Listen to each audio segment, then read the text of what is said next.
동가 423장입니다.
슬픈 탄식 변하여 깊은 찬송 되겠네.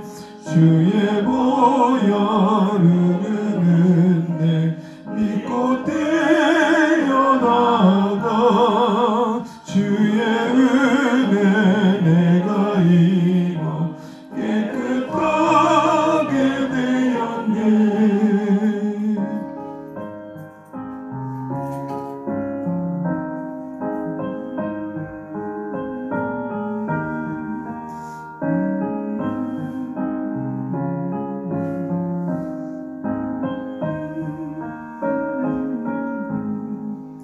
세상 무기 영화와 즐겨하던 모든 것 주를 믿는 내게는 분토만 넘어가다.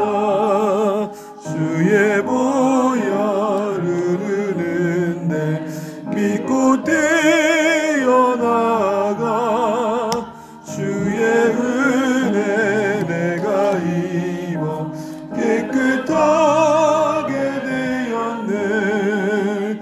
나의 모든 보배는 저 천국에 쌓였네. 나의 평생 자랑은 주의 십자가로다. 주의 보혈 흐르는데 믿고 뛰어나가. 주의 은혜 내가 입어 깨끗하게 되었네.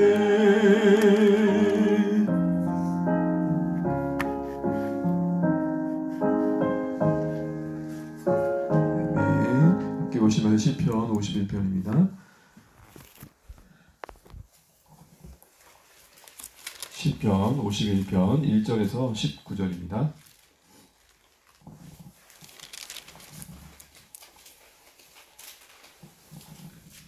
시편 51편 1절에서 19절 교독하시겠습니다. 제가 먼저 1절 읽겠습니다.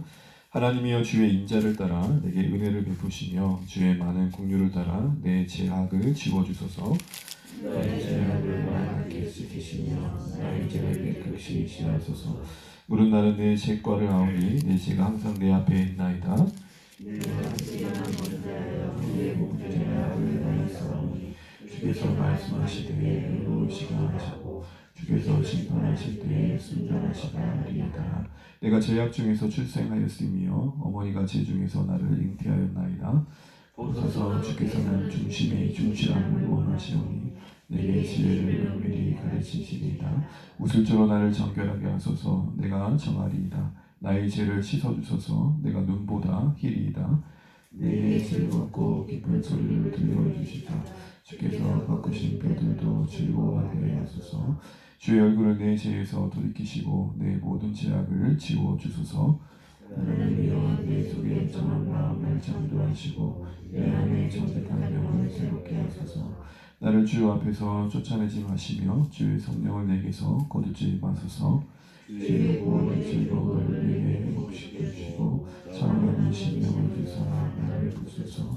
그리하면 내가 범죄자에게 주의 도를 가르치리니 죄인들이 주께 돌아오리이다. 하나님이여 나의 구원의 하나님이여 피흘린 죄에서 나를 건지소서. 내 혀가 주의 이름을 높이 노래하리이다. 주여 내 입술을 열어주소서. 내 입이 주를 찬송하여 전파하리이다. 주께서는 제사를 기뻐하지 아니하시나니 그렇지 아니하면 내가 들었을 것이라.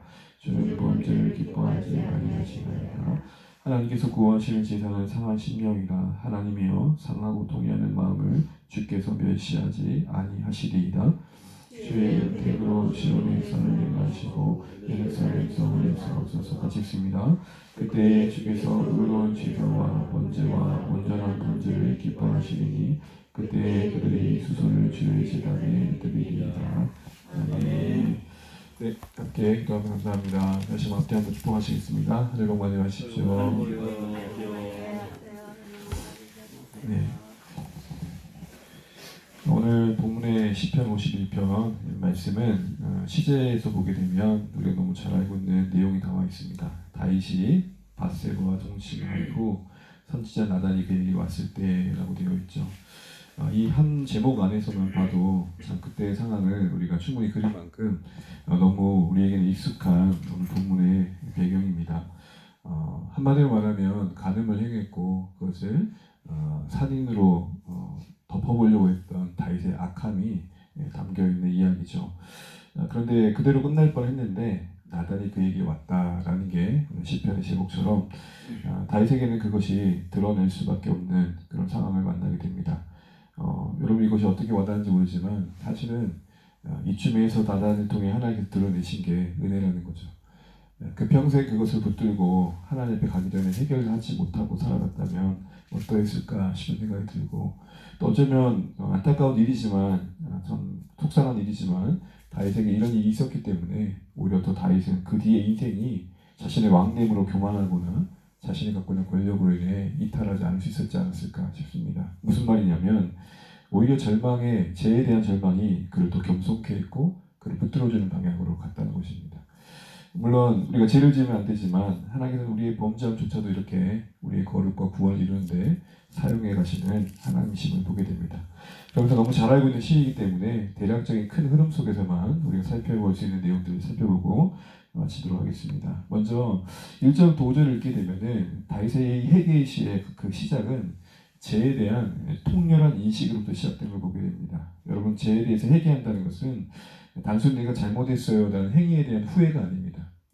어디까지 가야 되냐면 진짜 회개는 하나님 앞에서 자신이 누구인지에 대한 재발견이 필요한 것이죠.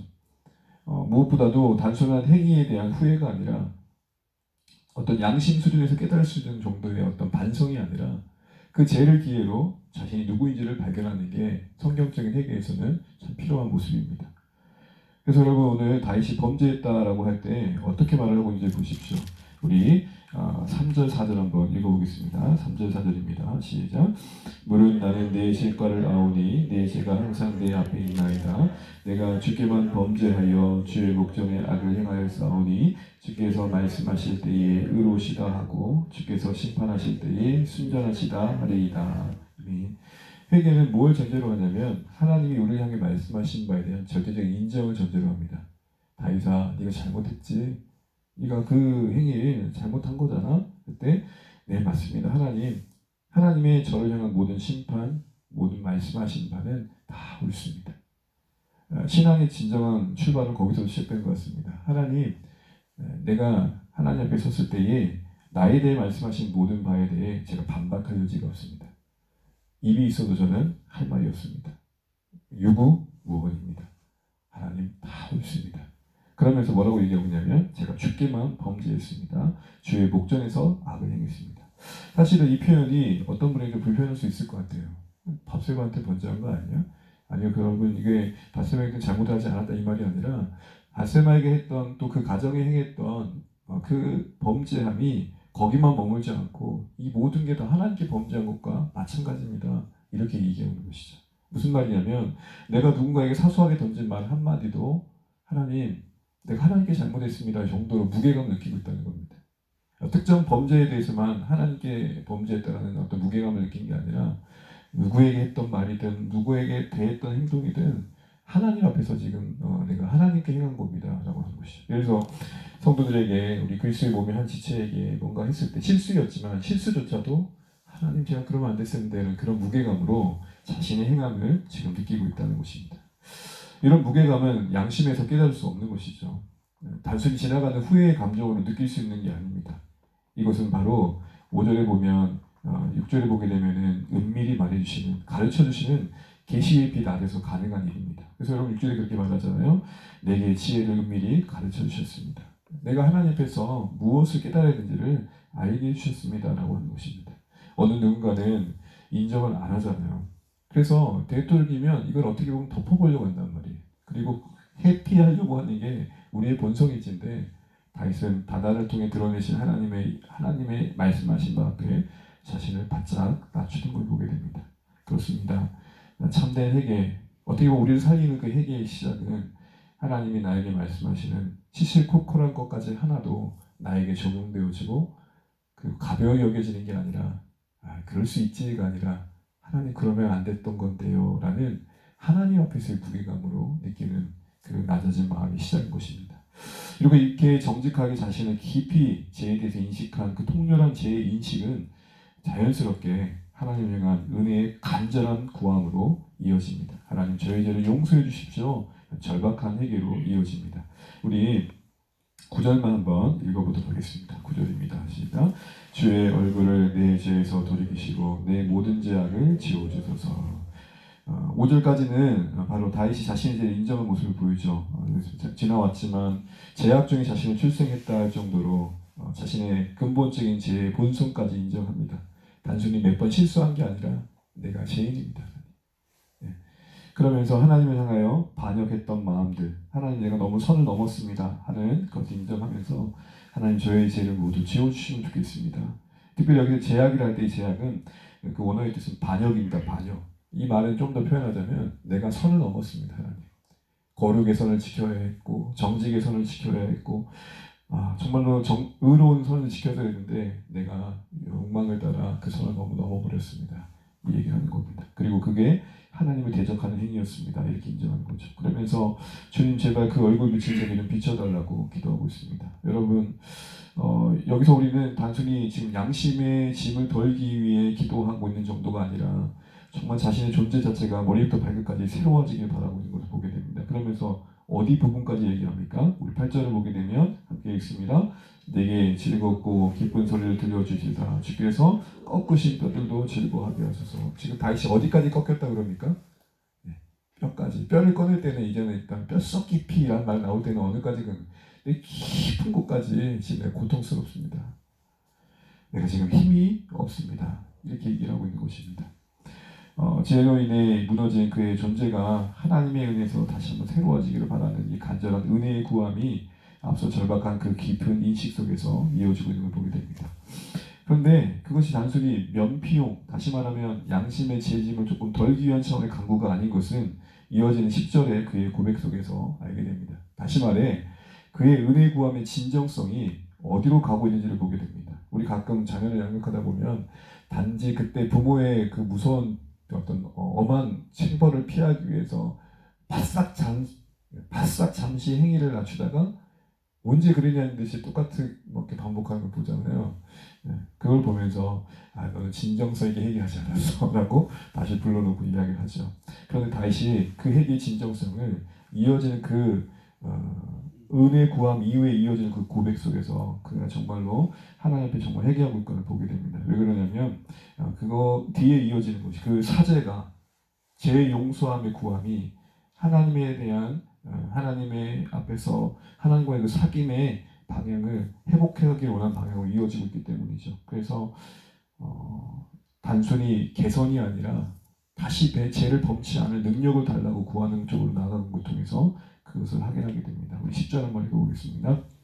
하나님이여 내 속에 정한 마음을 창조하시고 내 안에 정직한 영을 새롭게 하소서. 특별히 여러분 난해주가 있는 분들을 보시면 정직한은 뭐라고 되어 있습니까? 견고한. 이 정직한 영이라는 것은 견고한 영이라는 건 뭐예요? 이제는 죄에 흔들리지 않는 신령을 좀 주십시오. 그러니까 한번 죄에 넘어지고 난 다음에 또 죄에 넘어질 거에 대한 자체 연약함을 인정하면서 성령의 능력을 구하는 거죠. 그래서 이어지는 게 주의 성령을 내게서 거두시지 마십시오. 주님 주의 성령을 저를 붙들어 주셔서 저가 이제 범죄하는 자리에 있지 않고 오히려 범죄자들에게 바른 주의 도를 가르칠 수 있는 자리에 서게 해주십시오. 이렇게 구하고 있는 걸 보게 됩니다. 뭘 인정한 겁니까? 하나님, 제가 죄를 인정하는 것뿐만 아니라 제가 저에게 이 죄를 이길 능력조차 없는 것을 인정합니다. 하나님, 제게 성령의 능력을 다시 한번 주셔서 영혼의 기쁨을 회복시켜 주시고 죄를 넉넉히 이길, 죄를 거부할 수 있는, 단호하게 거절할 수 있는 마음을 허락해 주십시오 라고 기도하고 있는 거 보죠. 단순한 개선은 아닙니다. 단순히 개선이 아니라 진짜 새 창조의 능력을 구하고 있는 거예요. 내 안에 있지 않은 능력을 구하는 것이죠. 사랑하는 성도 여러분, 진짜 회개는 어디까지 가는 겁니까? 용서해 주세요 정도가 아니라 하나님 이후에 다시 죄를 이길 능력이 내게 없음을 고백하오니 저를 좀 붙들어 주세요. 여기까지 나가는 겁니다. 그러면서 그의 또한 진정성의 또 다른 이면은 한 걸음 더 나아가 하나님 앞에서의 본질의 신앙의 본질을 깨닫고 정말 상한 심령의 예배자가 되기를 구하고 있는 모습에서 확인하게 됩니다. 우리 이어지는 14절부터 17절까지의 내용 속에서 우리 17절만 읽어보겠습니다. 17절입니다. 시작. 하나님께서 구하시는 제사는 상한 심령이라 하나님이여 상하고 통회하는 마음을 주께서 멸시하지 아니하시리이다. 아멘. 하나님께서 구하시는 제사는 뭐라고요? 상한 심령이라. 그 앞에 보게 되면 하나님은 내가 드리는 번제 제사를 기뻐하지 않으신다는 것을 고백하면서 진짜 신앙의 본질을 깨닫습니다. 우리 여러분 어제 50편을 봤을 때에 여러분 참된 제사가 어디에 있었습니까? 그 의미는 바로 우리 안에 중심의 변화, 우리 안에 내면의 변화가 있었음을 보았는데 오늘 다시 딱 그것을 경험하고 있는 것입니다. 그러면서 상한 심령을 구하는데 여러분 상한 심령을 어떻게 이해하십니까?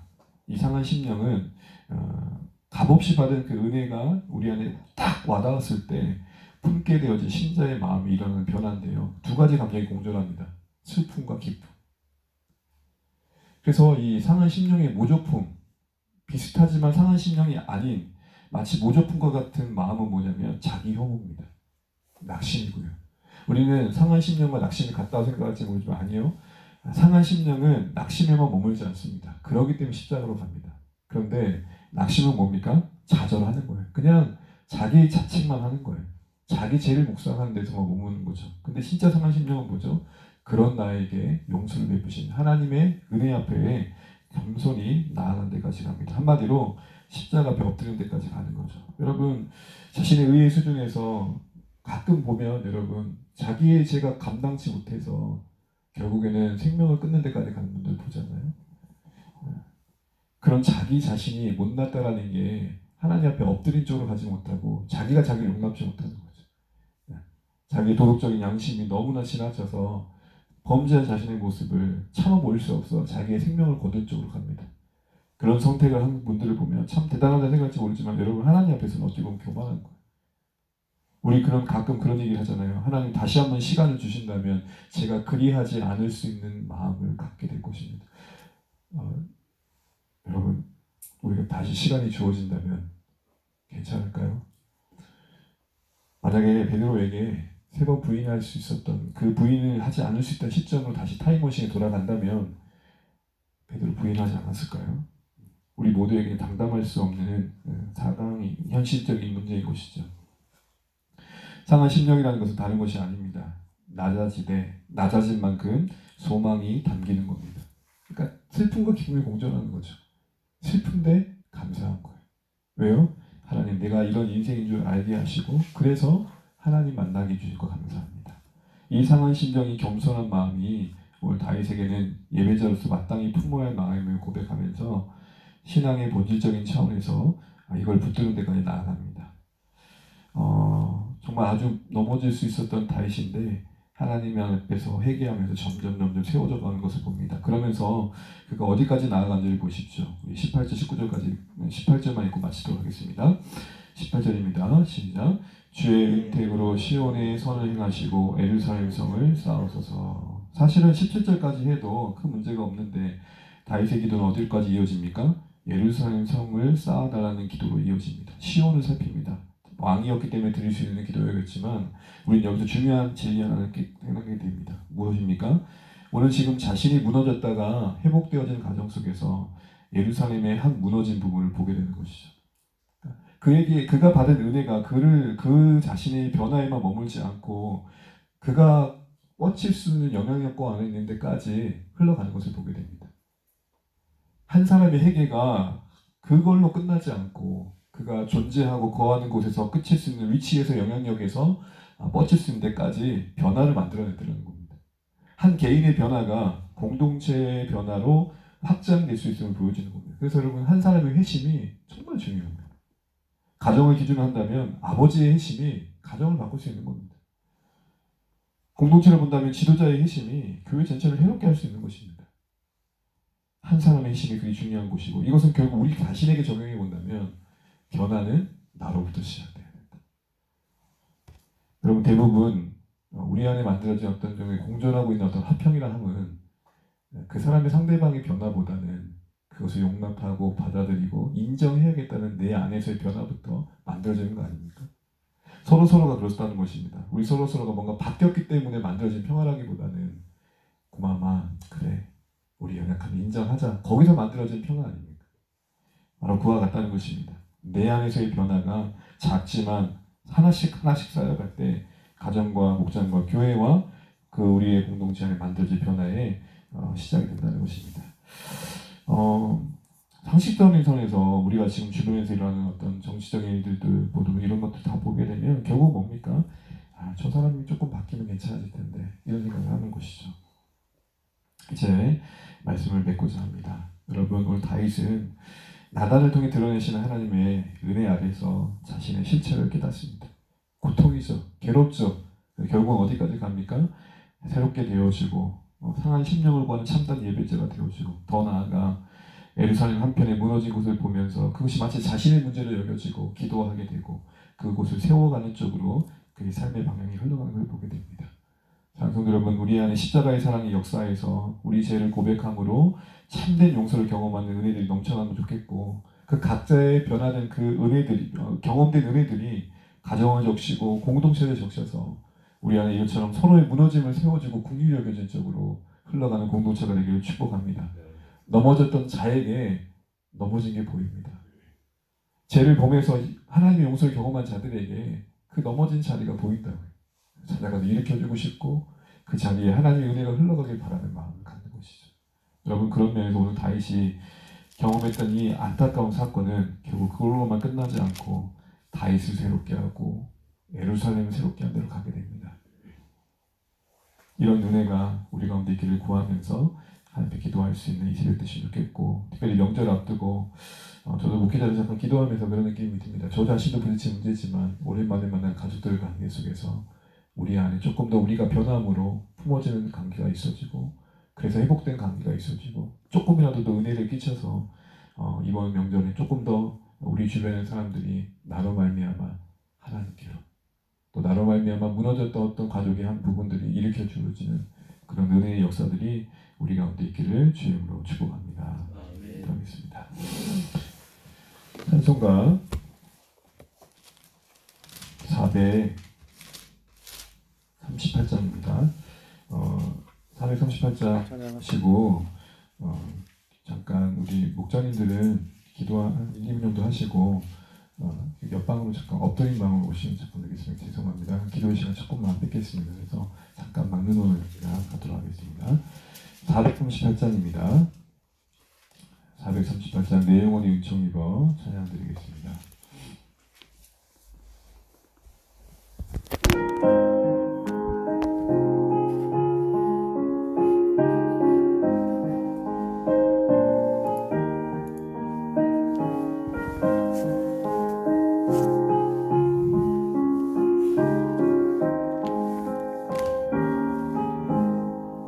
내 영혼이 은총 입어 주만 알지 벗고 보니 삶은 많은 이 세상도 천국으로 하도다 할렐루야 찬양하세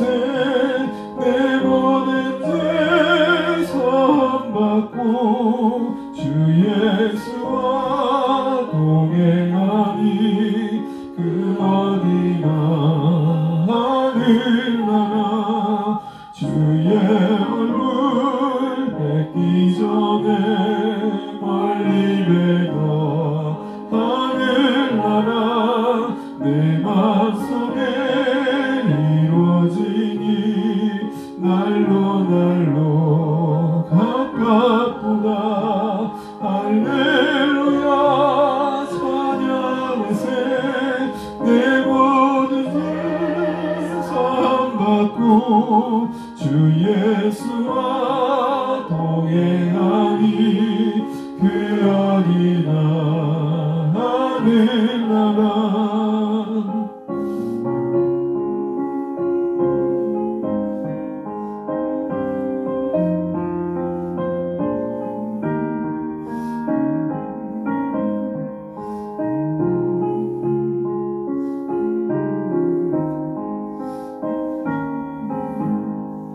높은 산에 거친 들이 조망이나 궁궐이나 내 주 예수 오신 곳이 그 어디나 하늘나라. 할렐루야 찬양하세. 내 모든 죄 사함받고 주 예수와 동행하니 그 어디나 하늘나라. 네, 기도하겠습니다. 하나님, 오늘도 주신 말씀 붙들고 하늘로 살아갑니다. 하나님, 다윗이 그러할 때 우리가 그러합니다. 주의 은혜와 또 인내하심 안에서, 긍휼하심 안에서 용서가 필요한 인생들을 고백합니다. 넘어지지만 하나님, 그것이 아주 넘어지는 자리 되지 않게 소원합니다. 다시 한번 십자가 앞에 엎드려 상한 심령을 회복시켜 주셔서 하나님 좀 용서하신 은혜 안에서 내 안에서 일어난 변화를 인해서 우리의 주변에 무너진 것들이 세워지는 곳까지 나아가면 좋겠습니다. 다윗의 범죄함을 하나님께서 선하게 사용해 주셔서 그를 새롭게 하시고 예루살렘 새롭게 하신 데까지 이어지게 하셨던 그 은혜가 우리에게 있길 바라고, 우리 주안의 모든 가족들이 이제 명절을 맞이하는데 평안하면 좋겠고, 모든 또 가족들과 또 친척들과 관계 속에서 회복의 손길을 쓰임받으면 좋겠습니다. 그리고 안전과 또 건강을 지켜주시라고 기도하시면 좋겠고요. 그리고 한 걸음 한 걸음 내리는 주안의 교회 여정들 속에 하나님의 은혜가 개봉되면 좋겠습니다. 당장 보이지 않지만 한 걸음 한 걸음 내디딜 때 하나씩 하나씩 보여주시고 인도해 주시는 과정 속에서 하나님 은혜입니다, 하나님 은혜입니다, 이 고백이 넘쳐나는 우리 교회 되기를 소원합니다. 함께 또 각자 기도를 기도하시면 되고요. 사랑하는 분들의 구원과 회복을 위해서 기도하시다가 또 평안 중에 올려 승리하기 원합니다. 우리 장로님, 목사님들은 잠시만 방문해 주시기 바라겠습니다. 기도하겠습니다.